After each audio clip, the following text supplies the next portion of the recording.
How to Stop Worrying and Start Living by Dale Carnegie. He is an internationally acclaimed author of the bestseller How to Win and Influence People. He is an American writer, lecturer, and the developer of famous courses in self-improvement, salesmanship, corporate training, public speaking, and interpersonal skills. In this book, he has suggested time-tested methods of conquering worry. He has divided the book in 10 parts. Each part is subdivided in chapters. We will start with part 1. That is, fundamental facts you should know about worry. This part 1 is subdivided in 3 chapters. Today, we'll cover part 1, chapter 1, that is, live in day-tight compartments. In the spring of 1871, a young man picked up a book and read 21 words that had a profound effect on his future. A medical student at the Montreal General Hospital, he was worried about passing the final examination, worried about what to do, where to go, how to build up a practice, how to make a living. The 21 words that this young medical student read in 1871 helped him to become the most famous physician in his generation. He organized the world-famous Johns Hopkins School of Medicine. He became Professor of Medicine at Oxford, the highest honor that can be bestowed upon any medical man in the British Empire.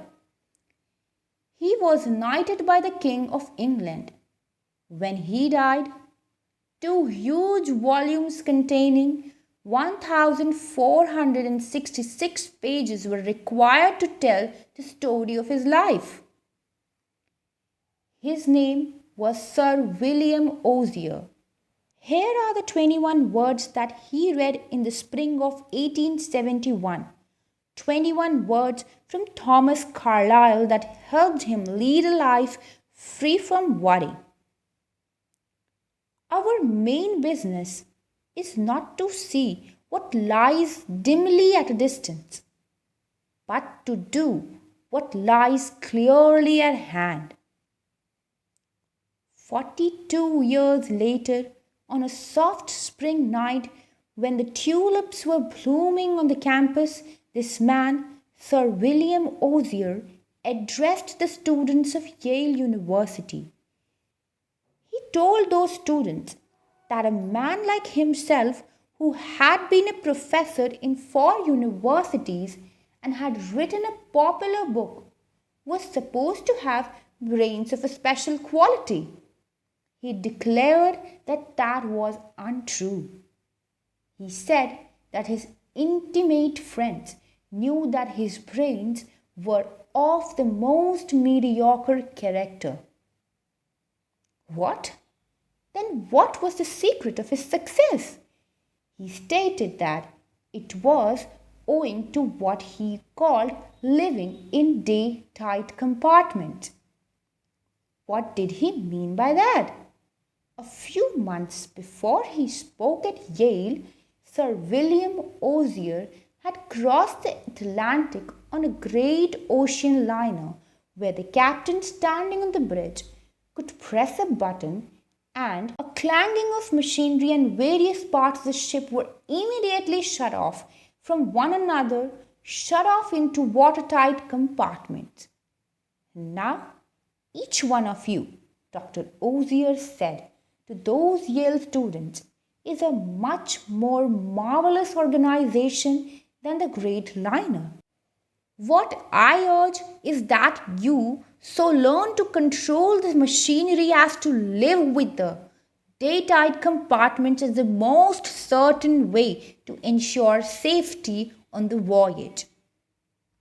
Get on the bridge and see that at least the great bulkheads are in working order. Touch a button and hear, at every level of your life, the iron doors shutting out the past, the dead yesterdays.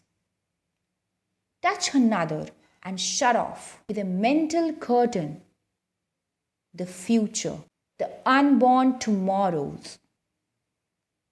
Then you are safe for today. Shut off the past. Let the dead past bury its dead. Shut out the yesterdays which have lighted fools the way to dusty death. The load of tomorrow added to that of yesterday, carried today, makes the strongest falter. Shut off the future as tightly as the past. The future is today. There is no tomorrow. The day of man's salvation is now. Waste of energy, mental distress, nervous worries dog the steps of a man who is anxious about the future. Shut close and prepare to cultivate the habit of life of day-tight compartments. Did Sir Osier mean to say that we should not make any efforts to prepare for tomorrow? No, not at all. But he did go on in that address to say that the best possible way to prepare for tomorrow is to concentrate with all your intelligence, all your enthusiasm on doing today's work superbly today. That is the only possible way you can prepare for the future. Sir William Osier urged the students at the Yale University to begin the day with Christ's prayer. Give us this day our daily bread. Remember that the prayer asks only for today's bread. It doesn't complain about the stale bread we had to eat yesterday, and it doesn't say, "Oh God, it has been pretty dry out in the wheat belt lately, and we may have another drought, and then how will I get bread to eat next autumn? Or suppose I lose my job. Oh God, how could I get bread then?" No. This prayer teaches us to ask for today's bread only. Today's bread is the only kind of bread you can possibly get. Years ago, a penniless philosopher was wandering through a stony country where the people had a hard time making a living. One day, a crowd gathered about him on a hill, and he gave what is probably the most quoted speech ever delivered anywhere at any time. This speech contains 26 words that have gone ringing down across the centuries. These are: take therefore no thought for the morrow, for the morrow shall take thought for the things of itself. Sufficient unto the day is the evil thereof. Many men have rejected those words of Jesus. Take no thought for the morrow. They have rejected those words as a counsel of perfection, as a bit of Oriental mysticism. I must take thought for the tomorrow, they say. I must take out insurance to protect my family. I must lay aside money for my old age. I must plan and prepare to get ahead. Right, of course you must. The truth is that Those words of Jesus, translated over 100 years ago, don't mean today what they meant during the reign of King James. 300 years ago, the word thought frequently meant anxiety. Modern versions of the Bible quote Jesus more accurately as saying, "Have no anxiety for the tomorrow.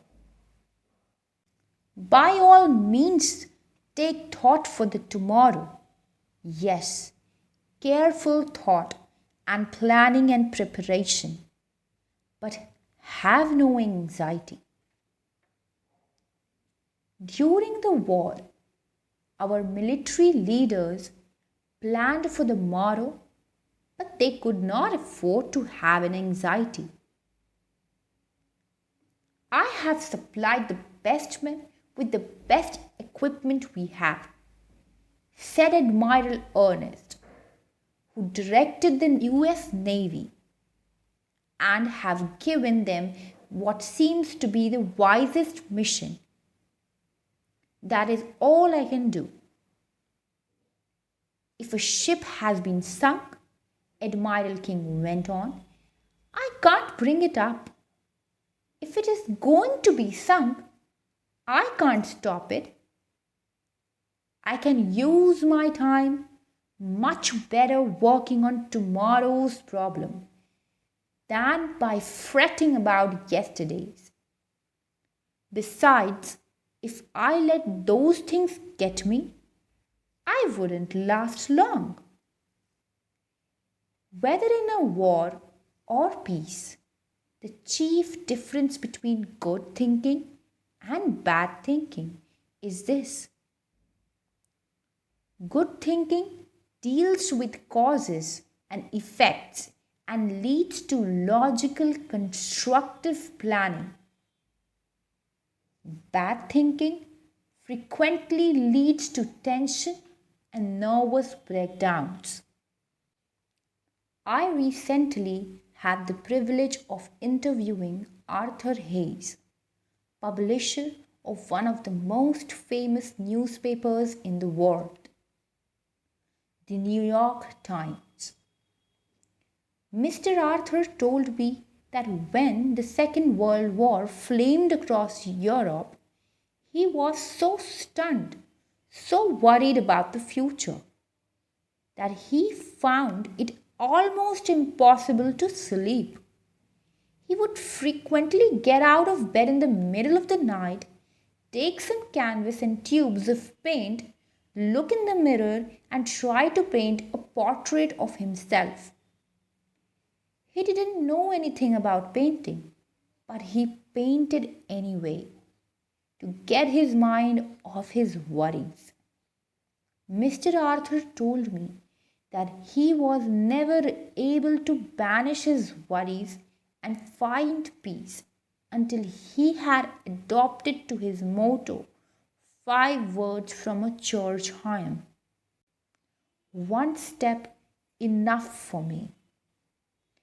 At about the same time, a young man in uniform somewhere in Europe was learning the same lesson. His name was Ted Bengermino of 5716 New Holm Road, Baltimore, Maryland, and he had worried himself into a first-class case of combat fatigue. In April 1945, writes Ted Bengermino, "I had worried until I had developed what doctors call a spasmodic transverse colon, a condition that produced intense pain. If the war had not ended when it did, I am sure I would have had a complete physical breakdown. I was utterly exhausted. I was a Graves Registration non-commissioned officer for the 94th Infantry Division. My work was to help set up and maintained records of all men killed in action, missing in action, and hospitalized. I also had to help disinter the bodies of both Allied and enemy soldiers who had been killed and hastily buried in shallow graves during the pitch of the battle.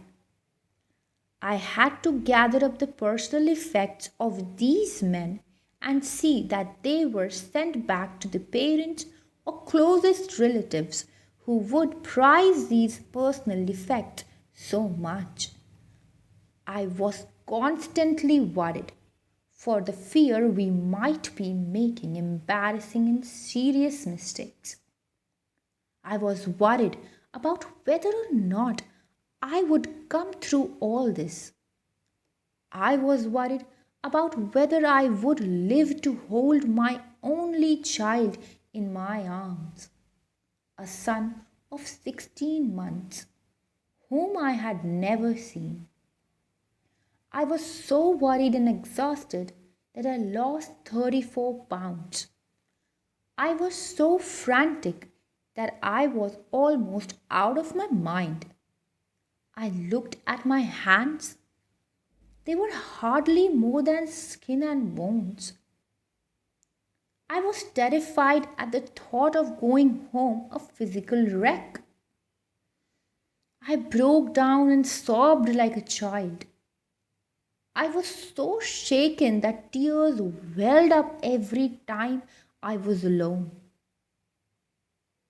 There was one period soon after the Battle of the Bulge started that I wept so often that I almost gave up hope of ever being a normal human being again. I ended up in an army dispensary. An army doctor gave me some advice which has completely changed my life. After giving me a thorough physical examination, he informed me that my troubles were mental. "Ted," he said, "I want you to think of your life as an hourglass. You know, there are thousands of grains of sand in the top of the hourglass, and they all pass slowly and evenly through the narrow neck in the middle. Nothing you or I could do would make more than one grain of sand pass through this narrow neck without impairing the hourglass. You and I and everyone else are like this hourglass. When we start in the morning, there are hundreds of tasks which we feel that we must accomplish that day. But if we do not take them one at a time and let them pass through the day slowly and evenly, as do the grains of sand passing through the narrow neck of the hourglass, then we are bound to break our own physical and mental structure.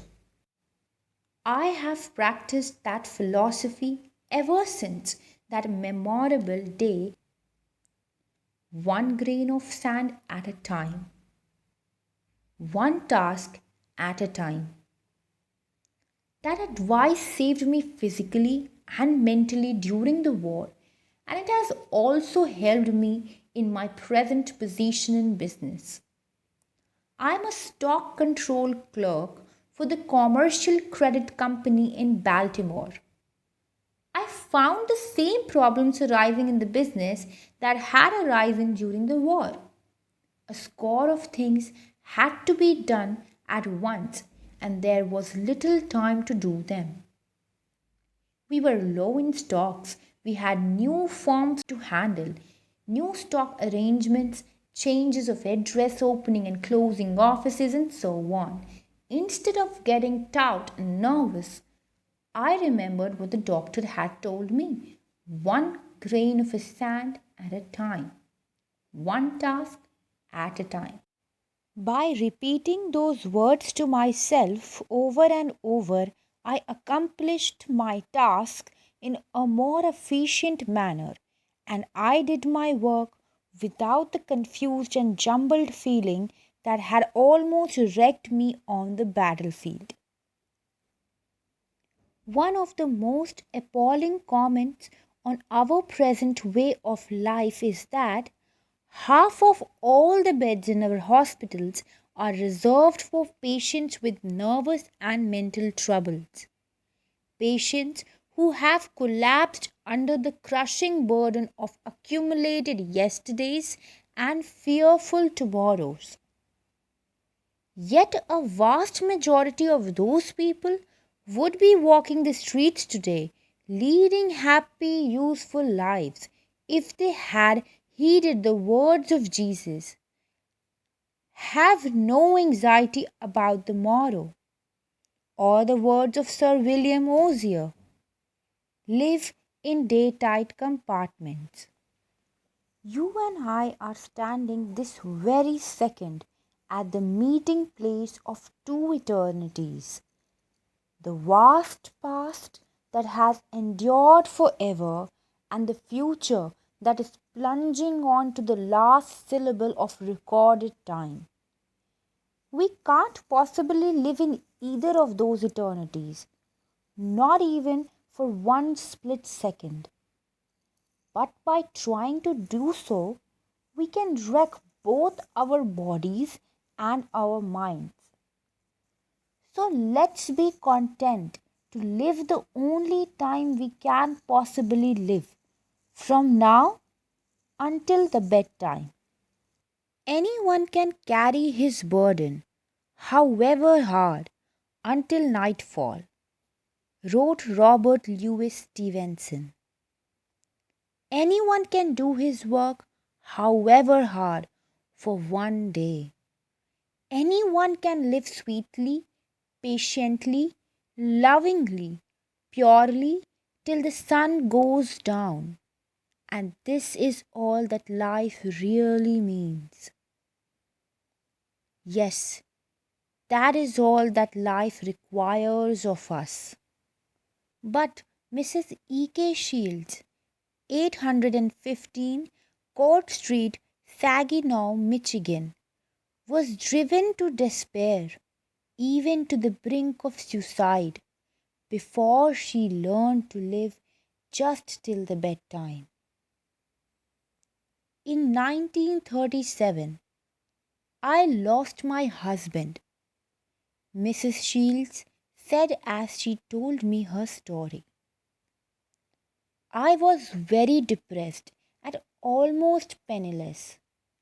I wrote my former employer, Mr. Leon Roach, of the Roach Fowler Company of Kansas City, and got my old job back. I had formerly made my living selling books to rural and town school boards. I had sold my car 2 years previously when my husband became ill, but I managed to scrape together enough money to put a down payment on a used car and started out to sell books again. I had thought that getting back on the road would relieve my depression, but driving alone and eating alone was almost more than I could take. Some of the territory was not very productive, and I found it hard to make those car payments, small as they were. In the spring of 1938, I was working out from Versailles, Missouri. The schools were poor, the roads bad. I was so lonely and discouraged that at one time I even considered suicide. It seemed that success was impossible. I had nothing to live for. I dreaded getting up each morning and facing life. I was afraid of everything. Afraid I could not meet the car payments. Afraid I could not pay my room rent. Afraid I would not have enough to eat. I was afraid my health was failing and I had no money for a doctor. All that kept me from suicide were the thoughts that my sister would be deeply grieved and that I did not have enough money to pay my funeral expenses.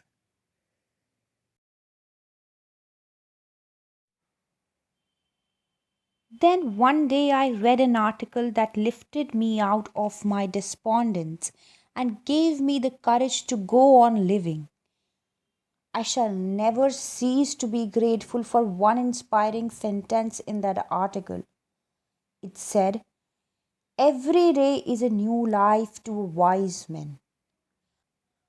I typed that sentence out and pasted it on the windshield of my car, where I saw it every minute I was driving.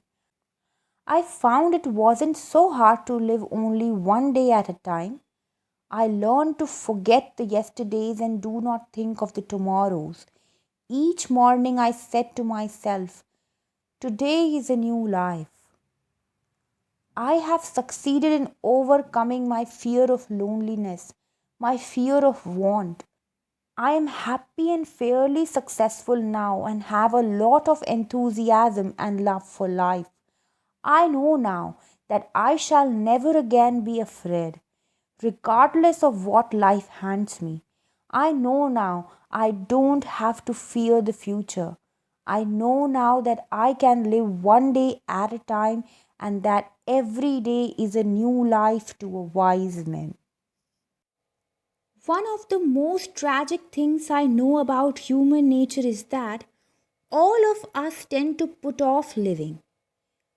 We are all dreaming of some magical rose garden over the horizon instead of enjoying the roses that are blooming outside our windows today. Why are we such fools? Such tragic fools? How strange it is! Our little procession of life, wrote Stephen Leacock. The child says, "When I'm a big boy." The big boy says, "When I grow up." And then the grown up says, "When I get married." The thoughts change to, "When I am able to retire." And then, when retirement comes, he looks back over the landscape traversed. A cold wind seems to sweep over it. Somehow, he has missed it all, and it is gone. Life, we learn too late, is in the living, in the tissue of every day and hour. The late Edward S. Evans of Detroit almost killed himself with worry before he learned that life is in the living, in the tissue of every day and hour. Brought up in poverty, Edward Evans made his first money by selling newspapers, then worked as a grocer's clerk. Later, with 7 people dependent upon him for bread and butter, he got a job as assistant librarian. Small as the pay was, he was afraid to quit.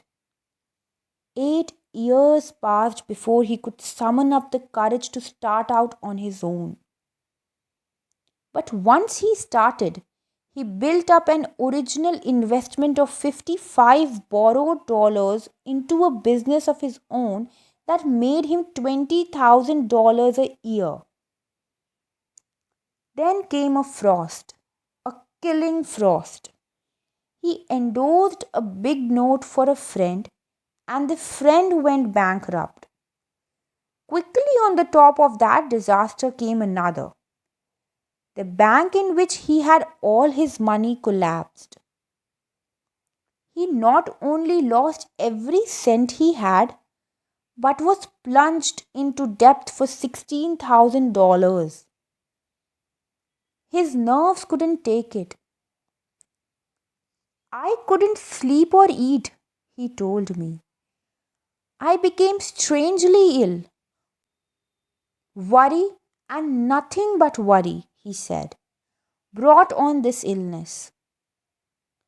One day, as I was walking down the street, I fainted and fell on the sidewalk. I was no longer able to walk. I was put to bed and my body broke out in boils. These balls turned inwards until just lying in bed was agony. I grew weaker every day. Finally, my doctor told me that I had only 2 more weeks to live. I was shocked. I drew up my will and then lay back in the bed to await my end. No use now to struggle or worry. I gave up, relaxed, and went to sleep. I hadn't slept 2 hours in succession for weeks. But now, with my earthly problems drawing to an end, I slept like a baby. My exhausting weariness began to disappear, my appetite returned, and I gained weight. A few weeks later, I was able to walk with crutches. 6 weeks later, I was able to go back to work. I had been making $20,000 a year, but I was glad now to get a job for $30 a week.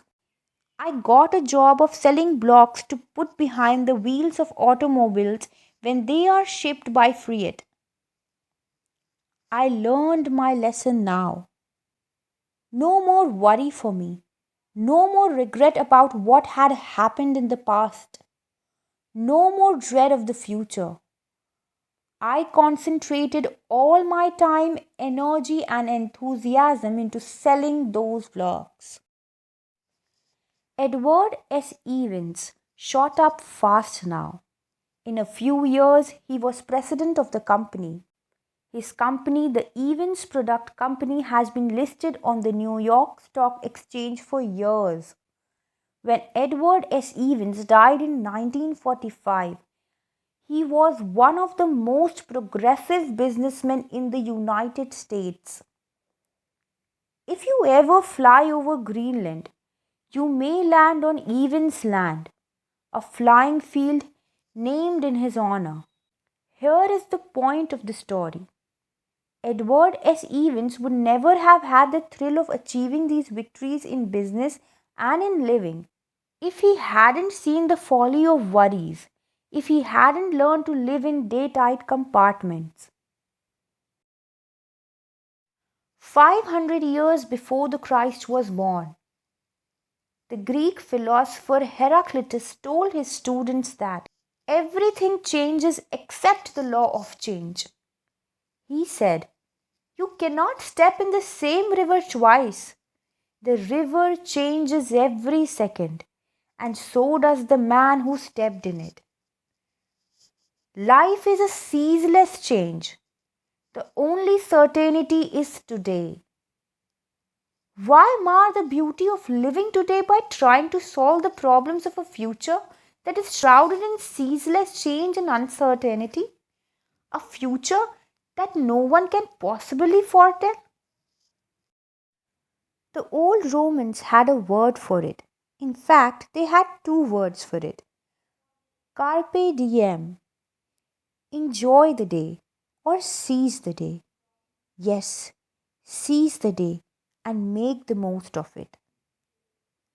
That is the philosophy of Lowell Thomas.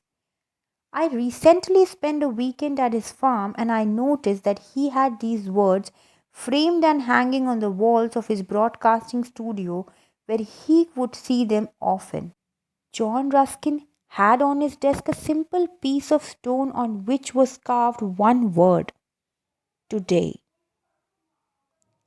And while I haven't a piece of stone on my desk, I do have a poem pasted on my mirror where I can see it when I shave every morning.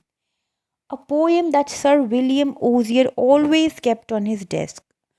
A poem written by famous Indian dramatist Kali Das. The poem is Salutation to the Dawn.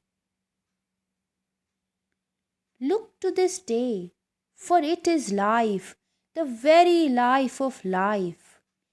In its brief course lie all the verities and realities of your existence, the bliss of growth, the glory of action, the splendor of achievement. For yesterday is but a dream, and tomorrow is only a vision. But today, well lived, makes yesterday a dream of happiness, and tomorrow a vision of hope. Look well, therefore, to this day. Such is the salutation to the dawn.